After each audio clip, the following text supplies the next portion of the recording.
Parce que des gars de course, ça jase de course.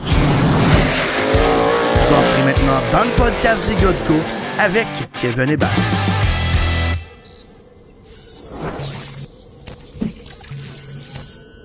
On commence ça de même? OK. Reste calme! Les gars de course! Agressif! Salut tout le monde! C'est comme ça qu'on commence le podcast. Merci beaucoup d'être là. Un peu d'inspiration des Denis de Relais. Je taillis.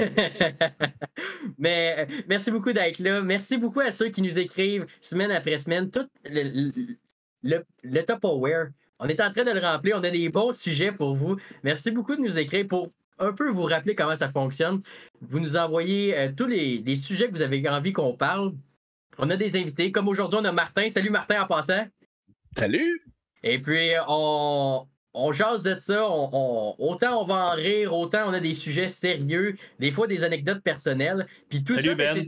Ouais, salut. Non, pas besoin. C'est vieux meuble, ça. Ouais. On veut de la nouveauté. C'est pour ça qu'on a amené le plus vieux des gars de course. puis ben, c'est disponible sur Spotify, mais si vous avez envie de voir le beau corps à Ben, c'est là que je m'en allais. Yeah. Sur Facebook, sur YouTube. Tommy aussi est là. Mais merci beaucoup d'être là.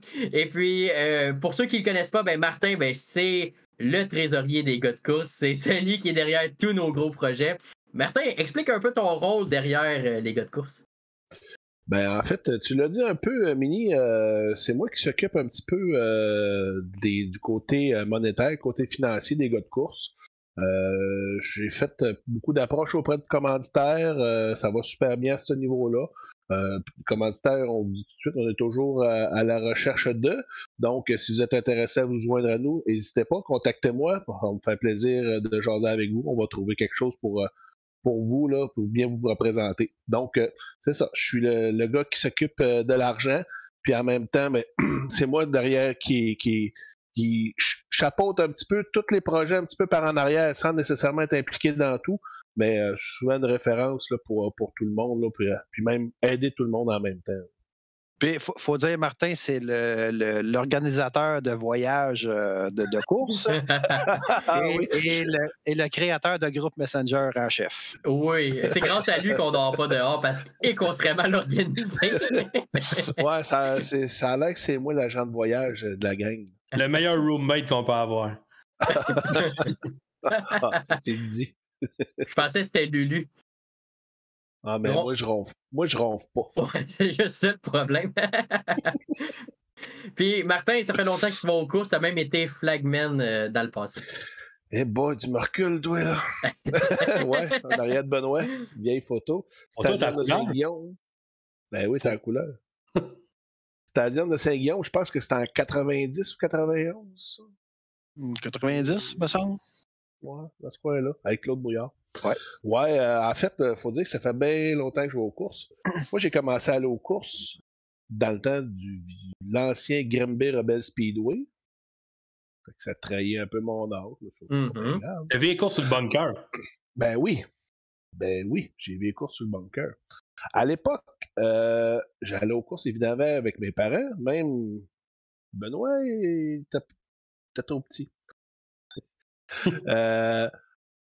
On allait aux courses parce que on avait de la famille qui courait, c'est-à-dire les frères Lajoie, Bertrand, Mario, il y avait Sylvain, Guy, toute la famille était impliquée dans les courses. Donc, mes parents, mon père est parent avec la famille Lajoie, fait qu'on allait les voir courir. Fait que je devais avoir à peu près 5-6 ans quand j'ai commencé à aller aux courses.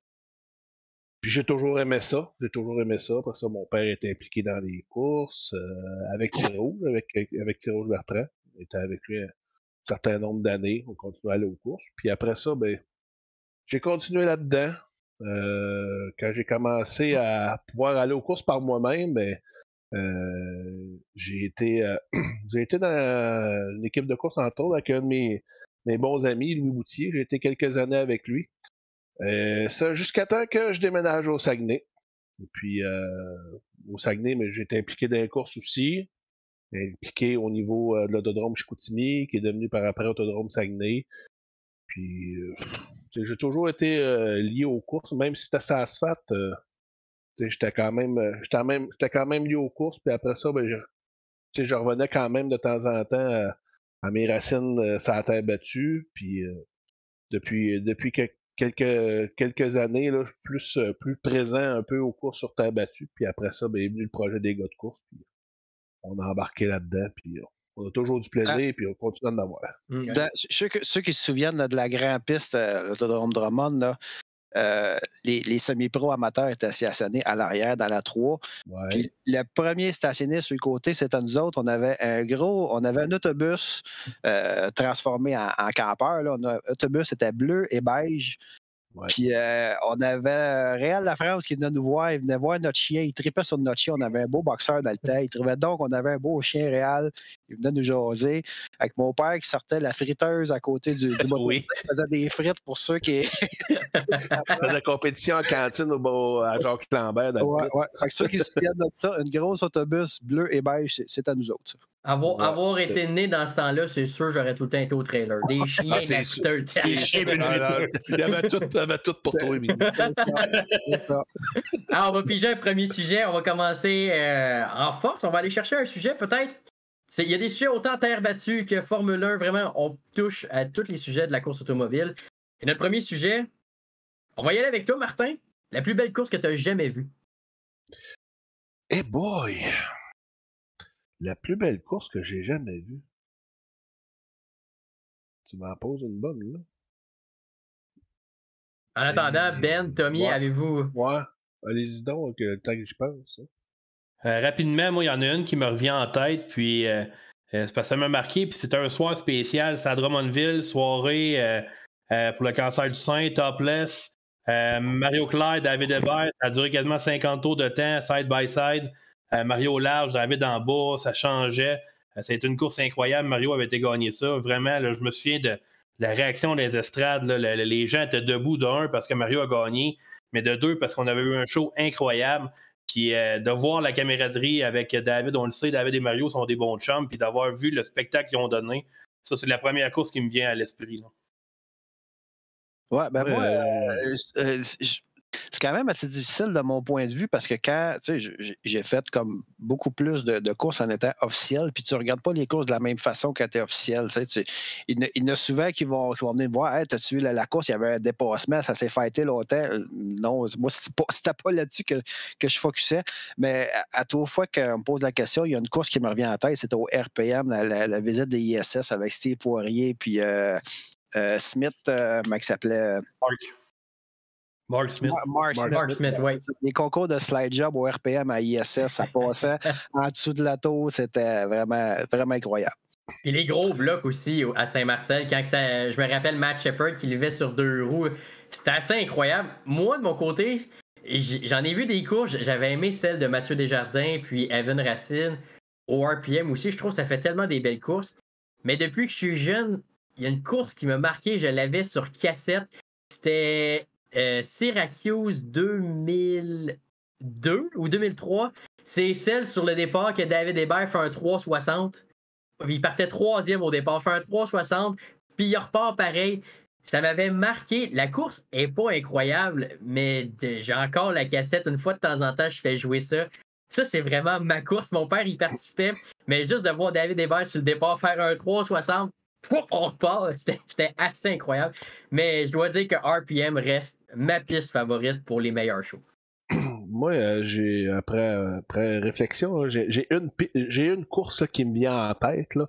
On parle dans les années 90, lors de soirée Canada-USA. On s'en souvient, à l'époque, là, le Canada-USA, c'est ça qui clôturait la saison chez nous, à l'Autodrome Drummond, l'Autodrome Granby.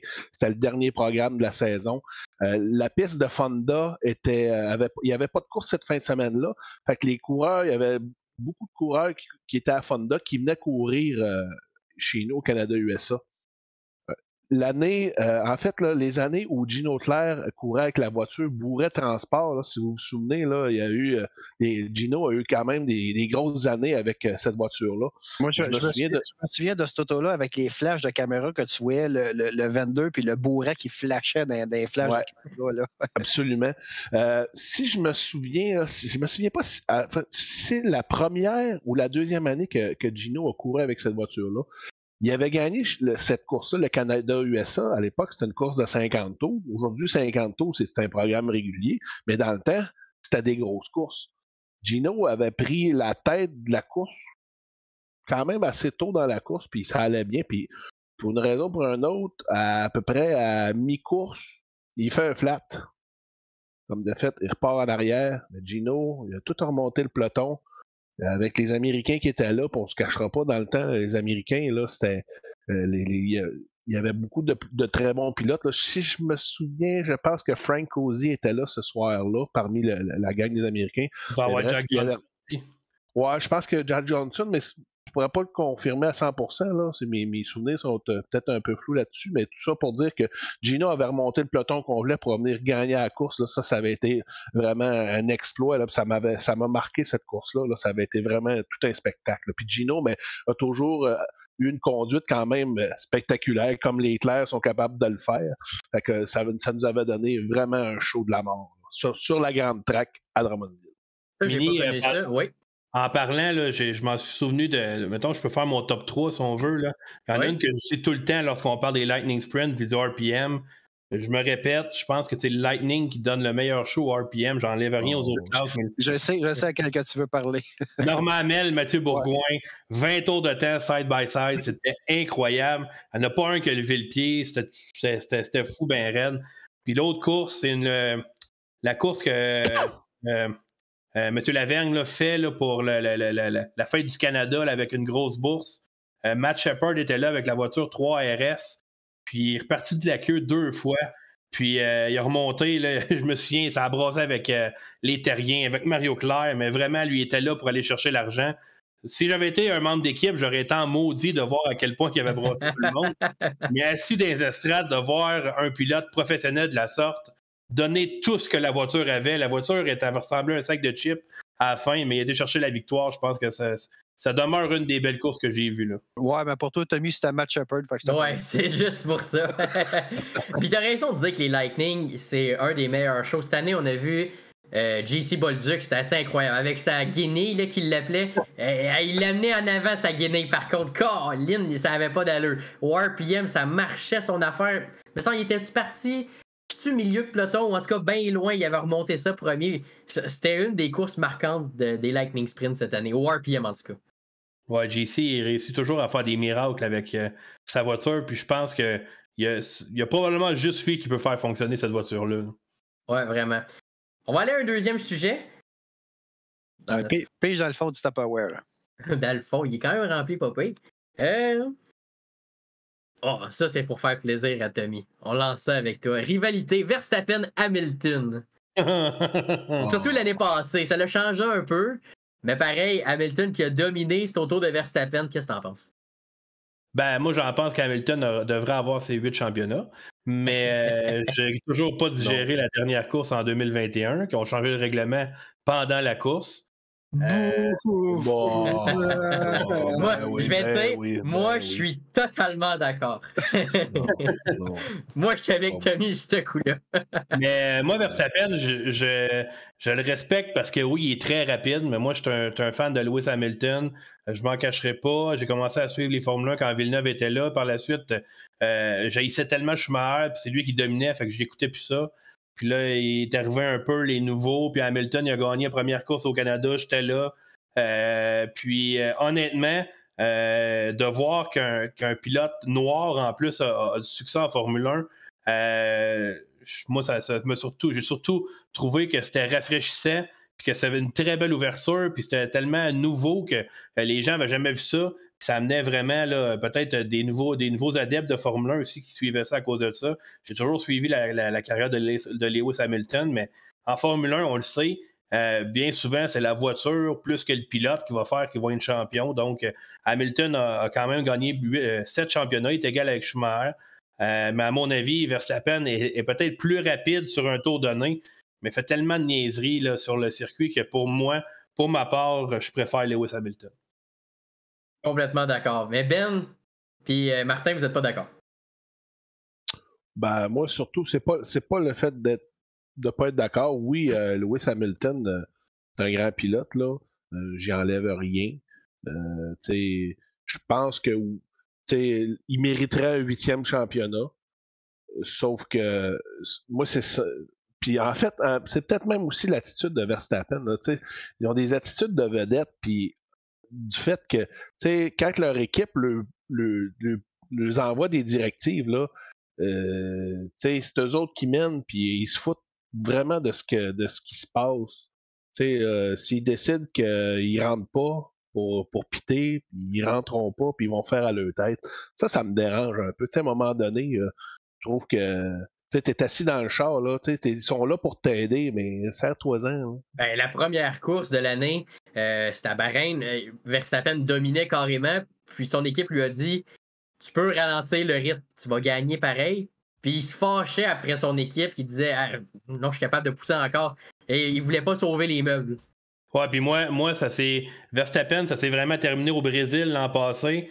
Il aurait pu laisser passer Sergio Perez pour aller chercher la victoire. Il n'a jamais voulu le laisser passer, même si le championnat était gagné facilement.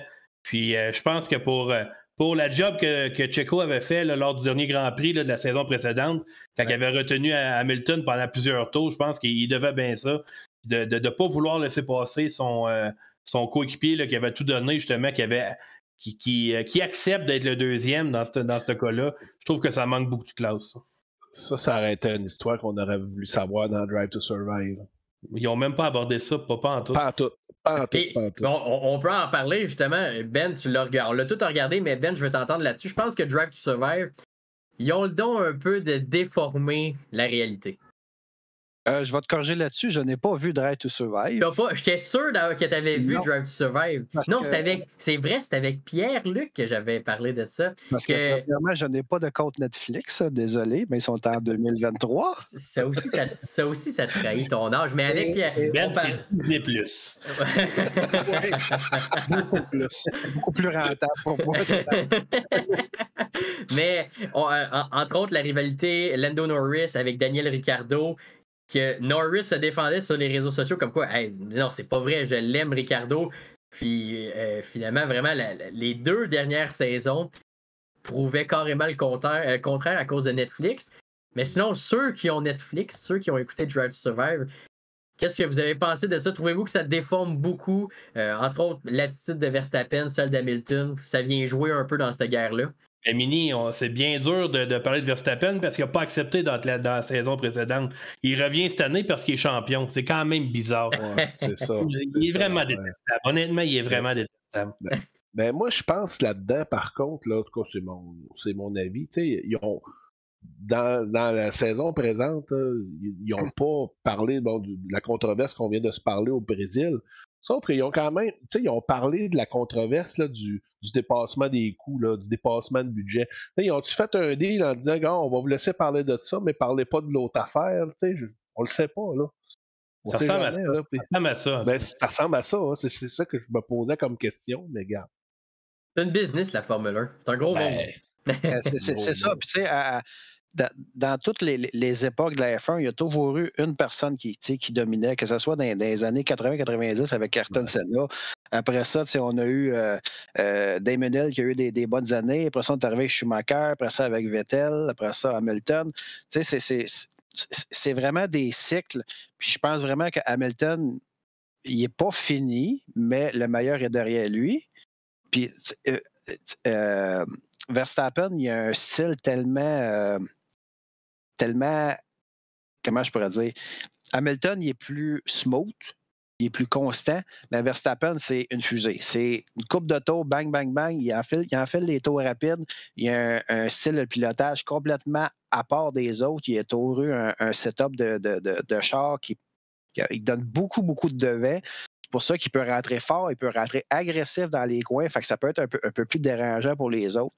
Vous remarquerez souvent Verstappen, et ça arrive souvent en sortie de virage et ça ça se promène un peu, c'est parce que justement, il y a une voiture très, très, très lourde pour avoir vraiment du devant, pour rentrer très, très fort dans les coins, pour être vraiment agressif. Mais, tu sais, la rivalité, tant qu'à moi, ça reste un show, là. Il y a de la rivalité partout, puis que ça soit d'un bord ou de l'autre. C'est ça. T'sais, Hamilton, bon, ben, c'est le gars, d'après moi, c'est le gars plus sympathique, friendly, qui arrive d'un milieu peut-être un peu plus difficile, puis qui gagne tout, puis qui a du succès. Puis Verstappen, ben, c'est le gars qui est le fils de Jörg Verstappen, que lui-ci il a gagné dans les années 90. Puis il a un style un peu plus bad boy, mettons, là, mais ça reste un show tant qu'à moi. Là. Moi, je pense que. Ouais, vas-y, Tommy. Martin, tu étais un peu plus vieux que nous autres. Tu étais peut-être plus conscient dans ce temps-là de la rivalité, mais je ne sais pas si tu suivais ça dans le temps de Prost contre Senna. Mais ça aussi, c'était une vraie rivalité. Ça, c'était tough parce que c'était deux coqs dans la même basse-cour. OK? C'était vraiment, tu sais, c'était McLaren à l'époque, là, si on se souvient, McLaren avec les voitures Marlboro, là, blanches et rouges.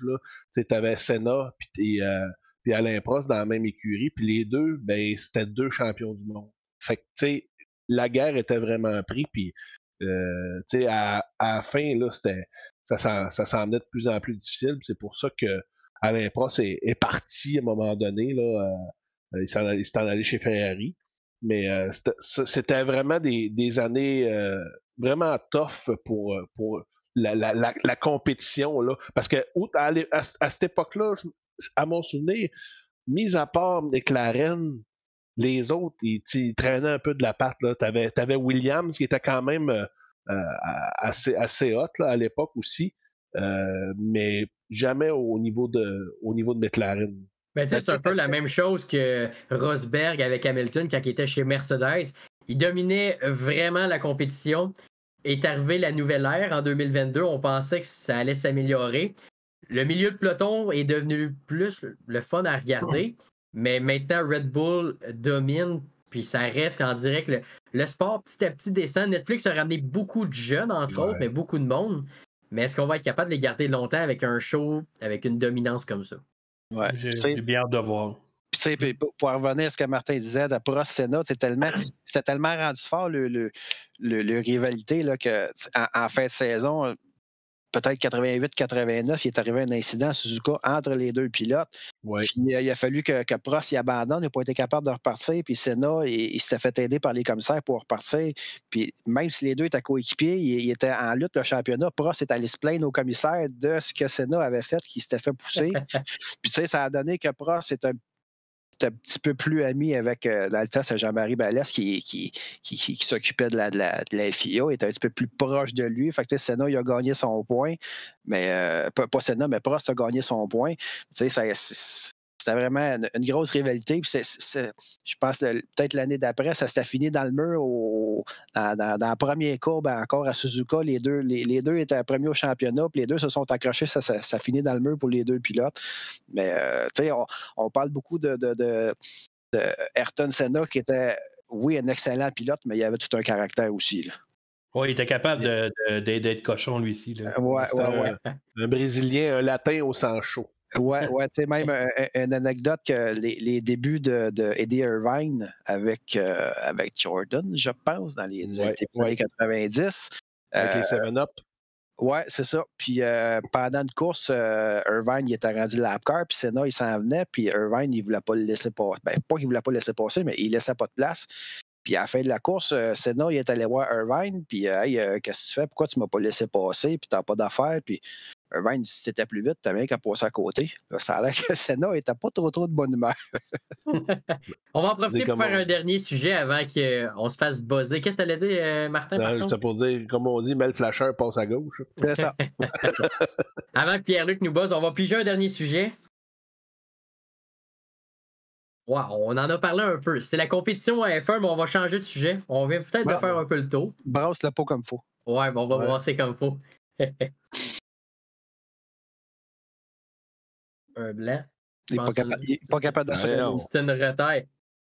Un autre, je vais dire, c'est un autre sujet pour Tommy. Les sprint cars. Oh, la classe, je dois dire, la classe favorite. Okay, là, je vais profiter de mon.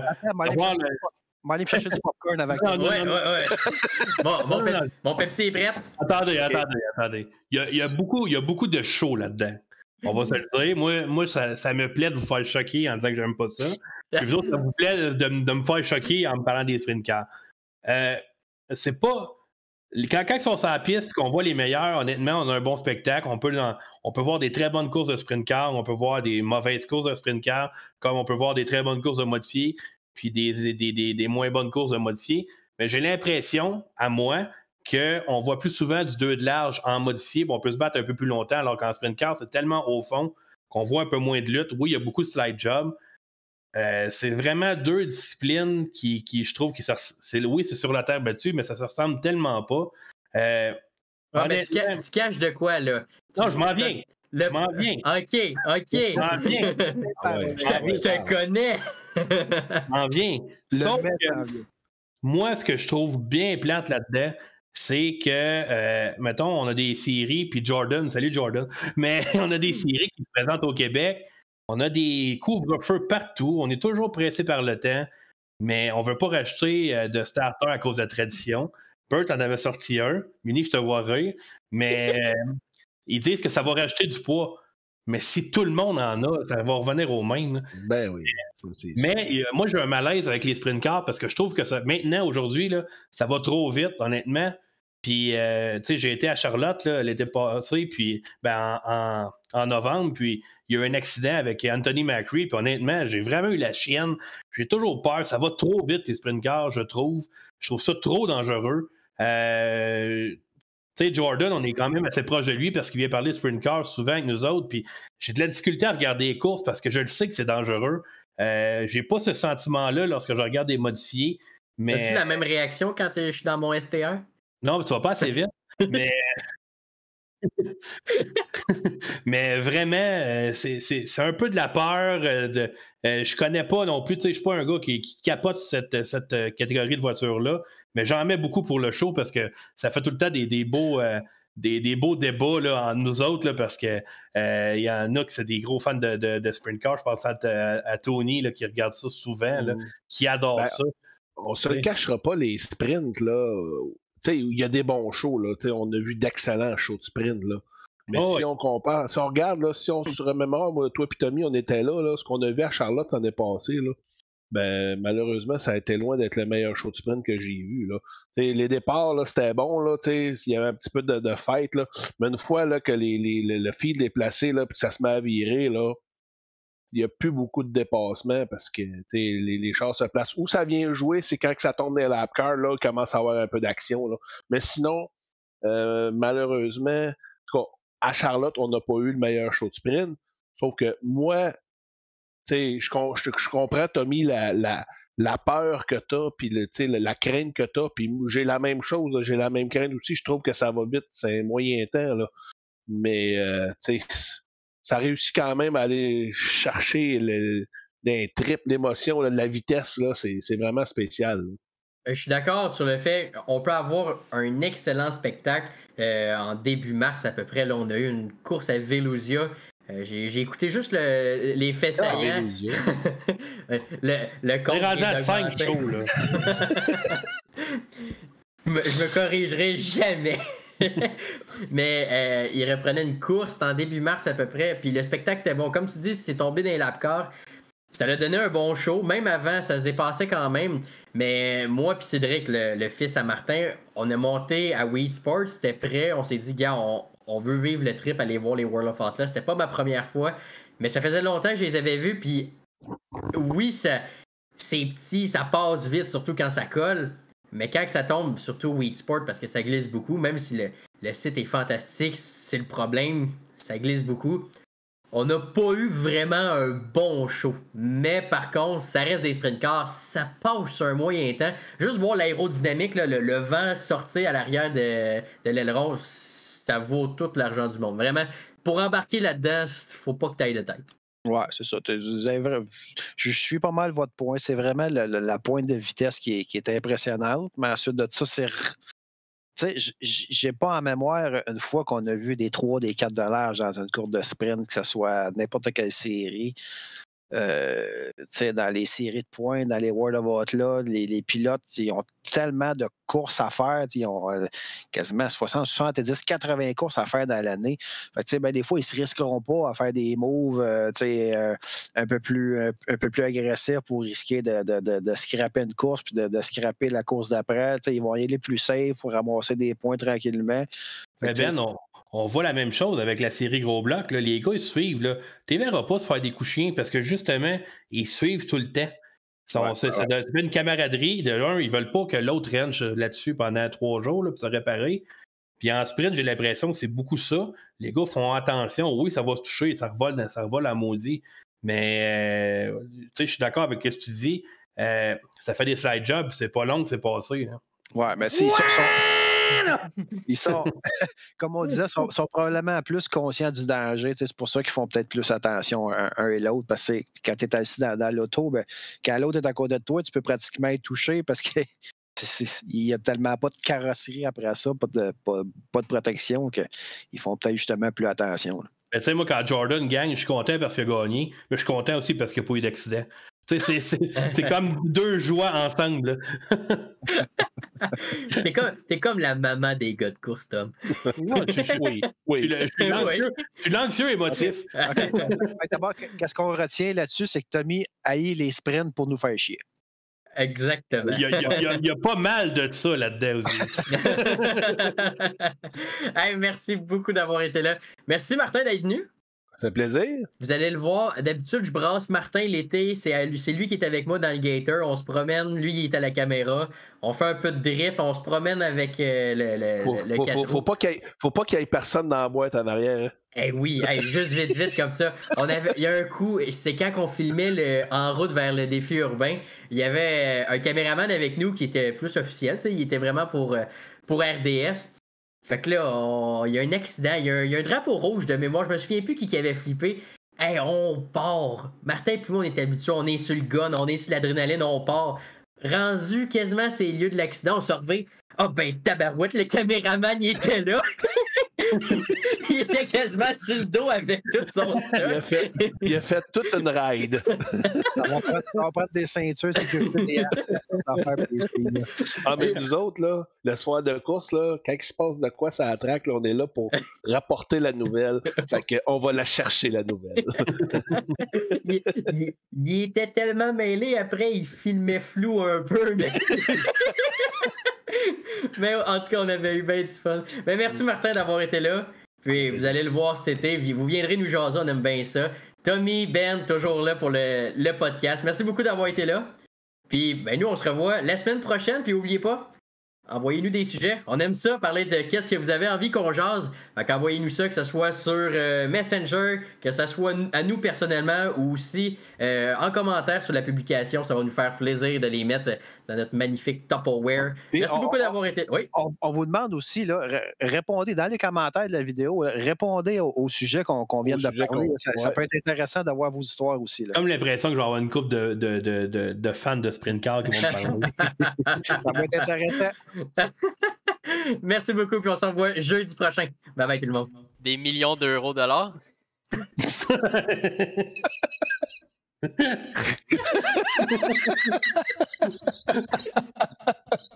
Oh boy.